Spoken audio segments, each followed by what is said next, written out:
Thankfully, we're told, however, she is alert and breathing. No officers were hurt.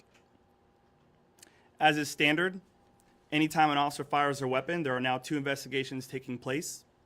The first is a criminal investigation led by our homicide unit. The second is an administrative investigation led by our internal affairs unit, which will determine if officers followed department policies and procedures during this incident. Per department policy, the officers have been placed on paid administrative leave. And with that, I'll open it up for questions. So you can walk me through again the instance before they fired, or before the gentleman was fired on. Did he present his weapon at the officers as well, or did he just fire on the woman?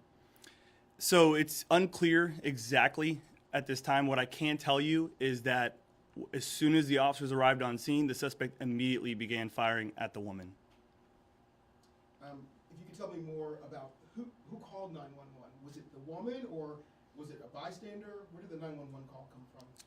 I don't have that exact details at this time of who exactly called 911, but it was reported that there was an incident going on at the park in which we responded to it.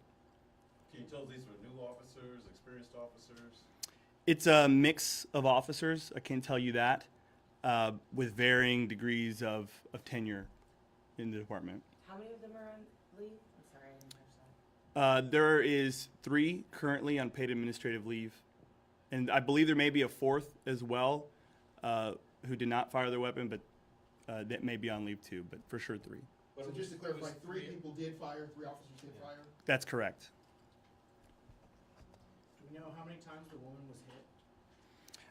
That is still part of the investigation. I can tell you that it was more than once. As far as body cam, dash cam, what type of video are we talking about related to this case? So we do have dash cam and body camera. Once we review the relevant portions of it, the investigators review the relevant portions, we will release that out to you guys as soon as we can. Have there been any past interactions with Mr. Boyd? With the Arlington Police Department, I don't think so. They are from Irving, so we do believe there is a history of domestic violence. We're still working with our partner agencies to figure out exactly what the scope is between the two, but he does have a history, yes, sir. Any information on what they were arguing about? Motive, anything like that? I don't have any information on a motive at this time. Did you say what time this all occurred? Yes, it occurred about 10, I believe it was 10:34 when we got the call, and it was almost instantaneous when officers arrived at the park. Now, this is the city park. Was it opened at the time, or closed, or what was the state of the park? Generally, our parks close at 10 p.m. I'm not for sure. You know, some parks have different hours. I'm not sure this particular park if it was open at the time, but generally speaking, the parks do close at 10 p.m. Was this in a parking lot, a gazebo? What area of the park was this? It was near a parking lot inside the park. And it will be very clear once we release the video to you guys, kind of exactly what happened. I know the investigation is ongoing, but do we have any indication of how many times the officers fired? No, not at this time. What's next? Well, like I said, there's 2 investigations occurring at the same time, the criminal investigation and the internal affairs investigation. So once those investigators are comfortable in reviewing, like right now we're reviewing timelines, trying to figure out what they were doing beforehand, what perhaps the motive was, we're continuing that investigation along with our internal affairs investigation to determine whether those policies were being followed. Once we are able to, we will release the body-worn footage as well as the vehicle footage to kind of better tell the story.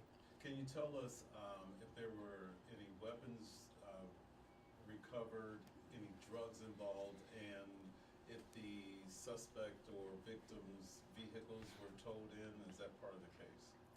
So we did recover a weapon on the scene. We're working to determine how that gun was obtained, whether it was purchased legally or not. There were vehicles on the scene. I'm not sure at this time whether or not they were towed for the investigation, but we did recover a weapon. Were they Any drugs involved? I'm sorry, to my knowledge, I don't have any information about drugs being involved. Alcohol? I'm not sure. Were they the only people in the park at the time that you know of? I'm not sure about that. It's a pretty big park, so it'd be hard to say whether or not they were the only ones in the park at that time. You have a message for people who would hear about this. I think in the last one of these, we talked about, like, it takes a toll on officers. Every time there's an officer involved, she takes a toll on the entire department. Like, what would you want the average person to hear about this, saying that you guys are always gonna respond to calls? Yeah, I mean, domestic violence calls are some of the most dangerous calls that we respond to. You know, they could be very unpredictable, especially in this case where someone immediately starts shooting. It could be very alarming. So we train for this, we prepare for this, but we're still human beings, and it's a very alarming call to respond to. So it does certainly take a toll. We do have peer support available for the officers and for other first responders, and we are utilizing those services for them. But you're right, it certainly takes a toll on us, and we're human beings. We certainly get scared just like everybody else, but we have a job to do, and it's to protect our community members, and that's what the officers did here last night. I'm not familiar with the lay of the land of this park. Is there any cameras, public cameras, or police cameras in this area? Did you guys canvass the neighborhood for any ring video by chance? I don't know the answer to your question about whether or not there are cameras inside the park. As far as ring cameras and things like that from area homes, it just based on where this occurred in the park, I don't think that's going to be very likely. What we do have is the video from the vehicles, the officers' vehicles, and their body-worn cameras. We do have that. Do we know if the victim lived with the suspect? That's unclear at this time. And have your detectives been able to talk with the woman that was injured? I'm not sure. This is all very preliminary. As you know, this occurred at 10:30, about 10:30 last night. We responded and immediately began working our investigation, but ultimately her health and safety comes first. So we allowed the medical staff to work on her and treat her before we'll start asking her any questions. But thankfully what we were told is that she is alert. But I don't know to what extent, whether she had to go to surgery. We're going to allow them to tell us when she's ready. She's expected to survive at this point. At this point, yes. And you said three, potentially four officers are on leave. What's the impact of that on the department? You guys don't have three to four bodies in the field now. Yeah, you know, staffing is an issue in policing nationwide, and we're certainly not immune to that issue. But we have a very robust police department, and I think we're able to handle it with the extra people that we have here in the department. So yes, it certainly does have an impact, but we will make adjustments and ensure the community is safe no matter what happens. We will have the proper staffing and officers available when people need to call 911. Time for one more question? Do you know if, when the officer responded, were they made aware of a weapon possibly already ahead of time, or? I do believe they were aware that there was a possibility of a weapon, but to the exact details, I'm not sure of that just yet. Thank you, guys. Thank you. And then those of you needing Spanish sound, Officer Larrea will be up in just a moment to provide you sound in Spanish.